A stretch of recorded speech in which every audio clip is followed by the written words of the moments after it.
Dear குட்டீஸ் அனைவருக்கும் வணக்கம், வந்தனம், நமஸ்காரம். மீண்டும் நீண்ட நாட்களுக்கு பிறகு சந்திப்பதில் மற்றற்ற மகிழ்ச்சி. ரொம்ப ரொம்ப ஹாப்பி. மகிழ்ச்சி மகிழ்ச்சி மகிழ்ச்சின்னு சொல்லிக்கலாம். போன கிளாஸோட கண்டினியூவேஷன் பயோடைவர்சிட்டி பார்த்துட்டோம். பயோடைவர்சிட்டி உயிரிய பல்வகைத்தன்மைன்னு சொல்லுவோம், வேரியபிலிட்டி. அண்ட் கன்சர்வேஷன், இந்த பயோடைவர்சிட்டியை கன்சர்வ் பண்ணணும், அது ரொம்ப முக்கியம்னு பார்த்தோம். என்சிஆர்டி நம்ம லைன் பை லைன் பார்த்துன்னு வந்திருக்கோம். அதே மாதிரியே படிச்சு வச்சுக்கோ, நீட் ரொம்ப யூஸ்ஃபுல்லா இருக்கும். இன்னைக்கு பார்க்க போறது பேட்டர்ன்ஸ் ஆஃப் பயோடைவர்சிட்டி, அதாவது உயிரிய பல்வகைத்தன்மையின் பரவல் அப்படின்னு நம்ம வச்சுக்கலாம். ஸோ பேட்டர்ன்ஸ் ஆஃப் பயோடைவர்சிட்டியை ரெண்டா பிரிச்சிருக்கா. ஒன் இஸ் த லாட்டிடியூடினல் கிரேடியன்ட், பரப்பு சார்ந்த சரிவு வட்டம் அப்படின்னு தமிழ்ல சொல்லுவாங்க. Second is the altitudinal gradient, குத்துயரம்னு சொல்லலாம், உயரடுக்கு சரிவு வாட்டம் அப்படின்னு சொல்லுவாங்க. இப்ப latitudinal gradient அப்படின்னா இன்னொரு மாதிரி சொல்லணும்னா தமிழ்ல விரிவகலம் அப்படின்னு சொல்லுவாங்க. அதாவது ஈக்குவேட்டர்ல இருந்து ஆரம்பிச்சு எப்படி அது ஸ்ப்ரெட் ஆகி போகுது, அங்க டெம்பரேச்சர் எப்படி வித்தியாசமா இருக்கு படிச்சிருப்போம். ட்ராபிக்கல் படிச்சிருக்கேன், டெம்பரேட் படிச்சிருக்கேன், போலார் ரீஜன்ஸ் உனக்கு தெரியும். நம்ம ட்ராபிக்கல் ரீஜன்ல இருக்கோம், வெப்பமண்டலம்னு சொல்லுவா. இன்னும் கொஞ்சம் தள்ளி போனேன்னா டெம்பரேட், மித வெப்பமண்டலம்னு சொல்லுவா. இன்னும் கொஞ்சம் டிஸ்டன்ஸ் தள்ளி போட்டோம்னா அது போலார் ரீஜன் சொல்லுவோம். அப்ப அந்த ஏரியாலாம் என்ன ஆகுதுன்னா லாட்டிடியூடினல் கிரேடியன்ட் டிஃபர் ஆகிற சமயத்துல the number of organism is also different. அப்ப ஒவ்வொரு லாட்டிடியூட பொறுத்து என்ன ஆகுதுன்னா டைவர்சிட்டி இஸ் டிஃபர். நான் எல்லா ஏரியாலையும் ஒரே மாதிரி உயிரினங்கள் இருப்பதற்கான சாத்தியக்கூறு இல்லை. Diversity is not uniform in tropical, temperate and polar regions. வெப்பமண்டல, மித வெப்பமண்டல, துருவ பகுதிகளிலே இந்த ஆர்கானிசத்தோட நம்பர் டிஃபர் ஆகுது. அப்ப நம்மளுக்கு பூமத்திய ரேகை இந்த மிடில் இருக்கு பாருங்க, அங்கேருந்து ஆரம்பிச்சு டிஸ்டன்ஸ் போக போக போக போக the number of species is somewhat reduced. சிற்றினங்களின் எண்ணிக்கை, உயிரினங்களின் எண்ணிக்கை குறைகிறது. இப்ப போலார் ரீஜன் எடுத்துட்டோம்னா துருவ பகுதிகளில் லெஸ் பயோடைவர்சிட்டி, மிக குறைவான அளவிலேயே உயிரிய பல்வகைத்தன்மை காணப்படுகிறது. அதை தாண்டி நம்ம டெம்பரேட் ரீஜன், மிதவெப்ப மண்டல பகுதி வந்தோம்னா the number of species somewhat increased, அதோட கொஞ்சம் அதிகமாக காணப்படுகிறது. ஆனா tropical rain forest, வெப்பமண்டல பகுதியிலே இருக்கக்கூடிய மழைக்காடுகள் சொல்லுவோம், மேக்சிமம் பயோடைவர்சிட்டி நம்ம ஊர்ல ரொம்ப பக்கமா எடுத்துட்டோம்னா வெஸ்டர்ன் கோட்ஸ் இருக்கு பாருங்களே, மேற்கு தொடர்ச்சி மலை, அங்க நிறைய எண்டமிக் ஸ்பீஷீஸ் இருக்கும், ஏகப்பட்ட பிளான்ட் அனிமல் ஸ்பீஷீஸ். எங்க கிராமத்துல இருக்கக்கூடிய நம்ம வெப்பமண்டல பகுதியில தான் இருக்கும் ட்ராபிக்கல் ரீஜன். எங்க வீட்டுக்கு முன்னாடி இருக்க கார்டன்லயே அன்னைக்கு நான் சும்மா எவ்வளவு இருக்குன்னு செக் பண்ணேன், 38 பிளான்ட் ஸ்பீஷீஸ் இருக்கு. அப்ப எங்கெங்கெல்லாம் அப்ப ரெயின் ஃபாரஸ்ட்ல எப்படி இருக்குன்னு பார்த்தோம். ஹெர்ப் ஒரு லேயரா இருப்பா, ஷ்ரப் ஒரு லேயரா இருப்பா, ட்ரீ ஒரு லேயரா இருப்பா, சிறு செடிகள், புதர் செடிகள், மரங்கள். அதுவும் ட்ரீ பயோடைவர்சிட்டி எடுத்துட்டோம்னா ட்ராபிக்கல் ரீஜன்ல ரொம்ப ரொம்ப ஜாஸ்தியா இருக்கும். The number of trees are more in number in the tropical region. அதுவும் எஸ்பெஷலி இந்த ட்ராபிக்கல் ஃபாரஸ்ட். அது எப்படி சொல்றா அப்படின்னா ட்ராபிக்கல் ரெயின் ஃபாரஸ்ட் எந்த ஏரியால நிறைய இருக்குங்கிறது ஒரு லாட்டிடியூடினல் ரேஞ்ச் கொடுத்துருக்கும்.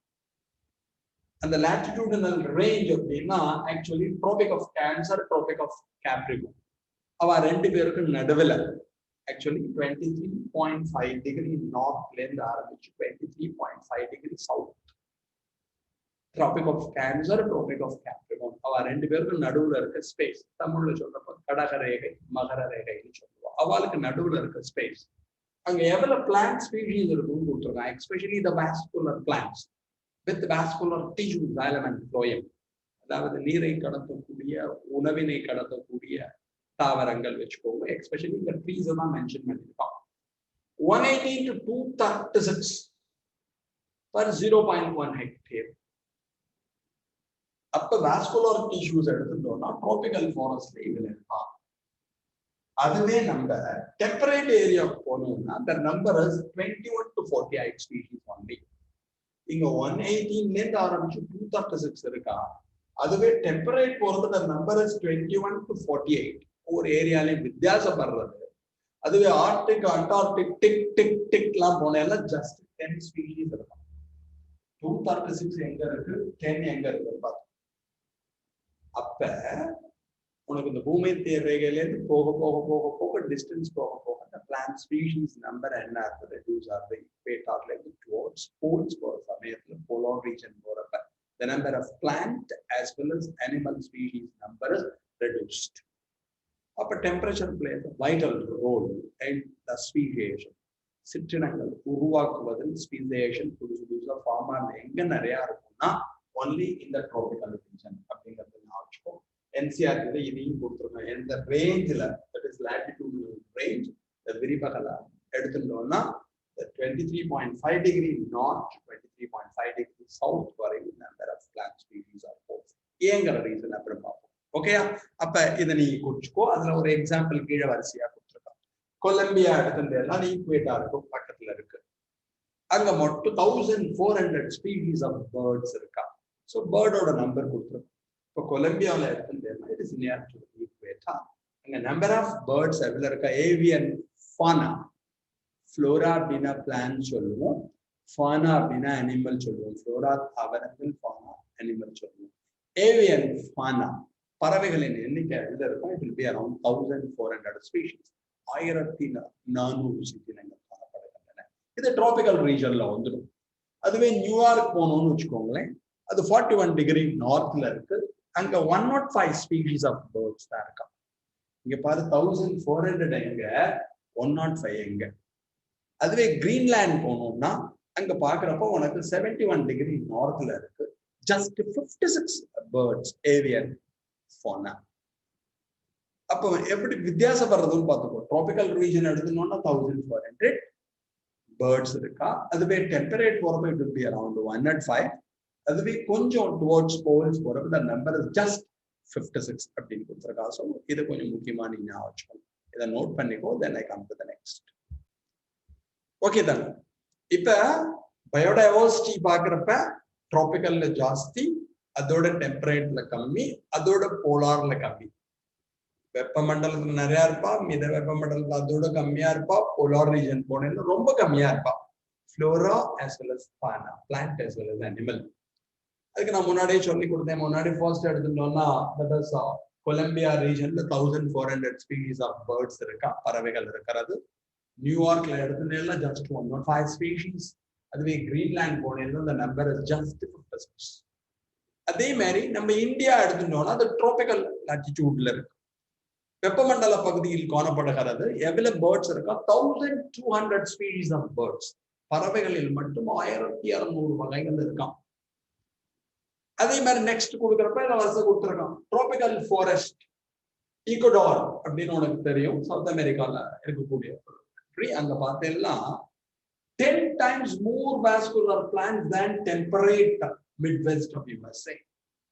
ஒரு எக்ஸாம்பிள் உங்களுக்கு கொடுத்துருக்கான். அதாவது இங்க இருக்கிற வாஸ்குலர் பிளான்ட்ஸ்ங்கிறது இந்த ஏரியாவில் இருக்க பிளான்ட்டோட 10 times அதிகமா இருக்கும். அப்ப டிராபிக்கல்ல எப்பயுமே நம்பர் ஆஃப் ஸ்பீஷீஸ் நிறைய இருக்கும். ஏன் அந்த பயோடைவர்சிட்டிங்கிறத அப்படி பார்ப்போம். அடுத்தது அமேசானியன் ரெயின் ஃபாரஸ்ட். உனக்கே தெரியும், அதுதான் லோகத்துக்கே ஆக்சிஜனை நிறைய சப்ளை பண்றதுன்னு அமேசான் ஃபாரஸ்ட் படிச்சிருக்கேன். அங்க எவ்வளவு பிளான்ட் ஸ்பீஷீஸ் இருக்கு அப்படிங்கிறத பத்தி சொல்லியிருக்கா. Animal species, flora and fauna number. South அமெரிக்கால இருக்கக்கூடிய அமேசானியன் ரெயின் ஃபாரஸ்ட் மழைக்காடுகள்ல எடுத்துட்டோம்னா பிளான்ஸ் மட்டும் 40,000 ஸ்பீஷீஸ் இருக்கும். Algae, bryo, pterido, gymno, angiosperm number around 40,000. கண்டுபிடிக்காமல் நிறைய இருக்கலாம். ஃபிஷஸ்ல எடுத்துட்டு அரௌண்ட் 3,000 ஸ்பீஷீஸ், 3000 வகைகள் மீன். பேர்ட்ஸ் எடுத்துட்டு 1,300 ஸ்பீஷீஸ், 1,300 ஸ்பீஷீஸ். மேமல்ஸ், பாலூட்டிகள், it comes under mammals. மேமல்ஸ்ல மட்டும் 427 ஸ்பீஷீஸ் பாலூட்டிகள். அதே மாதிரி 427 ஸ்பீஷீஸ் ஆஃப் ஆம்பிபியன்ஸ். ஆம்பிபியன் ஈர்வாழ்விகள் கொடுத்திருக்காங்க. Then 378 ஸ்பீஷீஸ் ஆஃப் ரெப்டைல்ஸ், ஊர்வன 378 இருக்கா. அடுத்தது பாருங்க, இன்வெர்டிபிரேட் மட்டும் முதுகெலும்பற்ற உயிரினங்கள் 1,25,000 ஸ்பீஷீஸ். இந்த நம்பர் ஞாபகம். இந்த 427 வரதான கொஞ்சம் செக் பண்ணணும். அதை மட்டும் கொஞ்சம் செக் இட். அப்ப இந்த நம்பர்லாம் நீ தெரிஞ்சுக்கிறதுக்கா, அதாவது எல்லாமே நிறைய இருக்கு அப்படிங்கிறது. அதுக்கப்புறம் எடுத்துட்டோம்னா ஸ்பெஷல் அபவுட் ட்ராபிக்ஸ். ஏன் ட்ராபிக்ல நிறைய பிளான்ட் இருக்கா, இவ்வளவு அனிமல்ஸ் இருக்கா, ஃப்ளோரா நம்பர் ஏன் ரொம்ப ஜாஸ்தி, ஃபானா நம்பர் ஏன் ஜாஸ்தி, ஸ்பீசியேஷன் அப்படின்னு சொல்லுவோம். ஸ்பீஷீஸ்னா உனக்கு தெரியும், பிளான்ட் ஒரு animal resemble one another in all the characters, both vegetative and reproductive. அவளோட ஸ்பெஷாலிட்டி என்னன்னா, they breed among themselves to produce a fertile offspring. சிற்றினம்னாலே மார்பாலஜி புறமைப்பில் ஒத்திருப்பார்கள், உள்ளமைப்பில் ஒத்திருப்பார்கள், தங்களுக்குள்ளே கூடி ஒரு வளமான சந்ததியினை உருவாக்குவார்கள். breed among themselves to produce a fertile offspring. அந்த ஸ்பீசியேஷன் புதுசா ஒரு ஸ்பீஷீஸ் ஃபார்ம் ஆகுது. என்னைக்குமே ஒரு ஆர்கானிசம் புதுசா ஃபார்ம் ஆகுது அப்படின்னா அது காரணம் ரெண்டு ரீசன் நமக்கு தெரியும். ஒன் இஸ் கிராசிங் ஓவர், குறுக்கே காலத்தில். another is மியூட்டேஷன், திடீர் மாற்றம் நம்ம படிச்சிருக்கோம். இங்க எப்படி கொடுத்திருக்காங்கன்னா, ஸ்பீசியேஷனுக்கு காரணம் என்ன, function of time, time duration. இங்க என்ன சொல்லிருக்கோம், ட்ரோபிக்கல் லாட்டிடியூட் எடுத்துட்டேன்னா undisturbed for millions of years, பல மில்லியன் வருடங்களாக இந்த ஏரியால டிஸ்டர்பன்ஸ் நிறைய எதுவும் இல்லை. அப்ப long evolutionary time for species diversification. புதுசா ஒரு ஸ்பீஷீஸ் வரணும்னா, சிற்றினம் வரணும்னா உடனே வரதுக்கான பாசிபிலிட்டி இல்லை. ஏகப்பட்ட வருஷம் வேணும். கொஞ்சம் கொஞ்சமா சேஞ்சஸ் வந்து நியூ ஆர்கானிசம் எவால்வ். நம்ம சொல்றோம்னா ஒரு பாக்டீரியா, ஆர்கிபாக்டீரியம் ஃபார்ம் ஆகி கிட்டத்தட்ட 350 crore இயர்ஸ் ஆயிடுச்சு. 350 கோடி வருஷத்துக்கு முன்னாடி ஃபார்ம் ஆனது. நம்ம ஹோமோ எரெக்டஸ்ல இருந்து ஹோமோ செப்பியன் ஃபார்ம் ஆகி 75,000 வருஷம் தான் ஆகுது. நம்ம வந்து 75,000 தான். உலகம் ஃபார்ம் ஆகி 500 crore இயர்ஸ். மைக்ரோ ஆர்கானிசம் வந்து 350 crore இயர்ஸ். நம்ம வந்து லேட்டா வந்தாலும் லேட்டஸ்டா வரங்கிற மாதிரி நம்ம வந்து லேட்டஸ்ட் தான் ஸ்பீஷீஸ், அட்வான்ஸ்டு அனிமல். நம்ம வந்து 75,000 இயர்ஸ் தான். அப்ப புதுசா ஒரு ஸ்பீஷீஸ் ஃபார்ம் ஆகணும்னு வச்சுக்கோங்க, அந்த என்விரான் ரொம்ப நாள் டிஸ்டர்ப் ஆயிருக்க கூடாது. Long evolutionary time for species diversification. ஒரு ஸ்பீஷீஸ்ல இருந்து நிறைய ஸ்பீஷீஸ் எவல்யூஷன் பரிணாமத்துல ஃபார்ம் ஆகணும்னு வச்சுக்கோங்களேன், நிறைய டைம் வேணும். அந்த டைம் எங்க கிடைச்சதுன்னா ட்ராபிக்கல் ரீஜன்ல கிடைச்சது. ஏன்னா ட்ராபிக்கல் ரீஜன்ல இட் இஸ் அன்டிஸ்டர்ப்ட், ரொம்ப நாள் டிஸ்டர்ப் ஆகல. பட் டெம்பரேட் லாட்டிடியூட் எடுத்தோம்னா சப்ஜெக்டட் டு ஃப்ரீக்வென்ட் கிளேசியேஷன். டெம்பரேட் ரீஜன்ல என்னாகும், இந்த கிளேசியர்ஸ் இருக்கும், அதெல்லாம் உருகி எங்க டெம்பரேட் அந்த சேஞ்சஸ் நடந்துட்டே இருக்கும். ஸோ ஃப்ரீக்வென்ட் கிளேசியேஷன் அங்க வர குளிர் நிறைய, பனி ஜாஸ்தி, அது மாதிரி வந்துட்டே இருக்கிறதுனால அங்க கிளைமேட் ஒரே மாதிரி இல்லை. அப்ப அன்டிஸ்டர்ப்டா அங்க என்விரான்மெண்ட் இல்லை. ஸோ டிஸ்டர்பன்ஸ் நிறைய இருந்ததுனால டெம்பரேச்சர் ரீஜன்ல நிறைய ஸ்பீசியேஷன், நியூ ஸ்பீஷீஸ் வரல அப்படின்னு ஒரு கான்செப்ட் சொல்றாங்க. ஹைபோதசிஸ். ரெண்டாவது எடுத்துட்டோம்னா tropical environment less seasonal, more constant. Seasonal variation is very very less. நம்ம ஊர்லாம் சீசன், நம்ம ஊருக்கு சீசன் எடுத்துட்டோம்னா ட்ராபிக்கல் ரீஜன்ல ஹாட், எரிச்சல், ஹாட்டர் தாங்க முடியாத எரிச்சல், ஹாட்டஸ்ட் பயங்கர எரிச்சல், அப்படிதான் நம்ம ஊர்ல நடந்துச்சு. அதனால ரொம்ப குளிர், எப்பயோ மார்கழி மாதம் சில்லுன்னு இருக்கிற மாதிரி இருக்கும், என்னைக்கான மழை வர மாதிரி தான் இருக்குமே. இந்த மாதிரி வேரியேஷன், ரொம்ப சீசனல் வேரியேஷன், பருவகால மாற்றங்கள் என்பவை tropical region is very less. More constant and predictable weather. எல்லாமே கான்ஸ்டன்டா இருக்கும், ப்ரெடிக்ட் பண்ண முடியும். மழை வருது அப்படின்னு சொல்லுவோம், இன்னைக்கு மழை கொட்டும்னா நம்ம ஊர்ல மழையே காணும், புரிஞ்சுட்டா? ஸோ நாளைக்கு பெய்யலாம். அப்ப மழையே நம்மளுக்கு என்னைக்கான பெய்யற மாதிரி இருக்கு. அப்ப நம்மளுக்கு seasonal variation very less, more constant and predictable conditions வெதர்ல இருக்கலாம், எல்லாத்துலயும் இருக்கும். அப்ப அந்த ட்ராபிக்கல் என்விரான்மெண்ட் அது மாதிரி இருக்கிறதுனால constant environment promote niche, ecological நிச்னு படிச்சிருப்பேன். ஸோ இந்த சூடு மண்டலத்திலே ஒரு அமைப்பினை, சிறப்பு அமைப்பினை ஒரு உயிரினம் உருவாவதற்கு உதவுகிறது. இந்த எக்கலாஜிக்கல் நிச் ஹெல்ப் இல்லை. அதுக்கப்புறம் என்ன ஆகும் அப்படின்னா, இதுல ரொம்ப முக்கியம் ஸ்பெஷலைசேஷன், கிரேட்டர் ஸ்பீஷீஸ் டைவர்சிட்டி. அப்ப நிச் ஒன்று ஃபார்ம் ஆகுறதுனால, ஸ்பெஷலைஸ்டா இருக்கிறதுனால கிரேட்டர் ஸ்பீஷீஸ் டைவர்சிட்டினா எண்ணற்ற சிற்றினங்கள் உருவாவதற்கு உதவுகிறது. அப்ப கான்ஸ்டன்டா ஒவ்வொரு ஏரியாலையும் ஒரு எக்கலாஜிக்கல் நிச் ஃபார்ம் ஆகும். அந்த நிச் ஒவ்வொன்றையும் ஒரு ஸ்பீஷீஸ் வர்றதுக்கான பாசிபிலிட்டி இருக்கு அப்படின்னு சொல்லியிருக்காங்க. எல்லாத்தோட முக்கியம் ஏகப்பட்ட லைட், சோலார் எனர்ஜி. அப்ப சோலார் எனர்ஜி, சூரிய ஒளி நமக்கு நிறைய கிடைச்சால் போட்டோசிந்தட்டிக் ஆக்டிவிட்டி நிறைய இருக்கும்.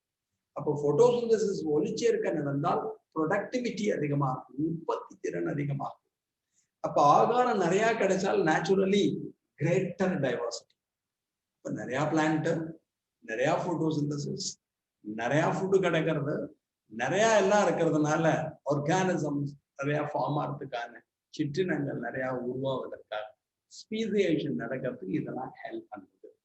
இது எல்லாம் டெம்பரேச்சர்ல கம்மியா இருக்கும், போலார் ரீஜன்ல ரொம்ப கம்மியா இருக்கும். ஸோ இந்த ப்ரொடக்டிவிட்டி, உற்பத்தி திறன் என்பது ரொம்ப முக்கியம். எனர்ஜி நிறைய கிடைச்சதுன்னா, சன்லைட் எக்ஸ்போசர் நிறைய இருந்தா உங்களுக்கு போட்டோசிந்தசிஸ், அப்போ பிளான்ட்ல ப்ரொடக்டிவிட்டி, ஈல்டு ஜாஸ்தி ஆகும். அதை டிபெண்ட் பண்ணி இருக்கக்கூடிய ஹெர்பிவோரஸ், கார்னிவோரஸ், ஆம்னிவோரஸ் எல்லா அனிமல்ஸுமே என்ன ஆகும்னா plant eaters, animal eaters, all eaters, microbes எல்லாமே நிறைய மல்டிப்ளை ஆகிறதுக்கான பாசிபிலிட்டி இருக்கு. அவால்ட்ட மியூட்டேஷன் நடக்கிறதுக்கு பாசிபிலிட்டி இருக்கு, கிராசிங் ஓவர் நடக்கிறதுக்கு பாசிபிலிட்டி இருக்கு. Crossing over responsible for variation in organism படிச்சிருக்கு. கிராசிங் ஓவர் நடக்கும், நடந்தால் ரீகாம்பினேஷன் வரும், ரீகாம்பினேஷன் வந்தால் நியூ வெரைட்டிஸ் ஃபார்ம் ஆகாங்கிறதுலாம் அவனுக்கு தெரியும். இதுக்கெல்லாம் லாங் இயர்ஸ் வேணும். ஸோ இதெல்லாம் இருக்கிறதுனாலதான் டிராபிக்கல் ரீஜனை பொறுத்த வரையும் வெப்பமண்டல பகுதியில் நிறைய நிறைய நிறைய நிறைய Flora and fauna, plants and animal இருக்கு அப்படின்னு சொல்லுவோம். அடுத்தது ஆல்டிடியூடினல் கிரேடியன்ஸ். ஆல்டிடியூடினல் கிரேடியன்ட் தமிழ்ல உயரடுக்கு சரிவு வட்டம்னு சொல்லுவோம். சி லெவல்ல இருந்து மேல போக போக போக போக உனக்கு தெரியும் டெம்பரேச்சர் டிக்ரீஸ் ஆகும். அப்ப டெம்பரேச்சர் டிக்ரீஸ் ஆகிற மாதிரியே பிளான்டோட நம்பரும் டிக்ரீஸ் ஆகும். எங்களுக்கு நாங்க படிக்கிறப்ப சொல்லுவோம் 100 அடி 1000 அடி ஓசரத்துக்கு 1 டிகிரி செல்சியஸ் டெம்பரேச்சர் குறையிறது. இப்போ கொடைக்கானல், ஊட்டி 8000 அடி ஓசரத்துல இருக்கு அப்படின்னா 8 டிகிரி செல்சியஸ் டெம்பரேச்சர் டிக்ரீஸ் ஆகும். ஆக்சுவலி என்ன சொல்றாங்கன்னா சி லெவல்ல இருந்து 1 கிலோமீட்டர் ஹைட் நம்ம போனோம்னா 6.5 டிகிரி செல்சியஸ் டெம்பரேச்சர் ரெடியூஸ் ஆகும். நீங்க படிச்சிருப்பேன், கடல் மட்டத்திற்கு மேல் சி லெவல் 1 கிலோமீட்டர் ஹைட் இருந்ததுன்னா உனக்கு என்ன ஆகும், 6.5 டிகிரி செல்சியஸ் டெம்பரேச்சர் டிக்ரீஸ் ஆகும். அதை நீங்க படிக்கிறப்போ உங்க புக்ல மீன் சி லெவல்னு போட்டிருப்பா, எம்எஸ்எல் அப்படின்னு போட்டிருப்பா. அப்படின்னா சராசரி கடல் மட்டம், அதுல இருந்து என்ன ஹைட்ல நம்மளுக்கு இருக்கு. ஹைட் போக போக போக போக temperature is degrees. Temperature degrees ஆகிற மாதிரியே naturally the number of plant species and animal species or the species diversity is also reduced. அது பாருங்களே ரொம்ப முக்கியம். Decreases in species diversity, சிற்றினங்களின் எண்ணிக்கையானது குறையும்.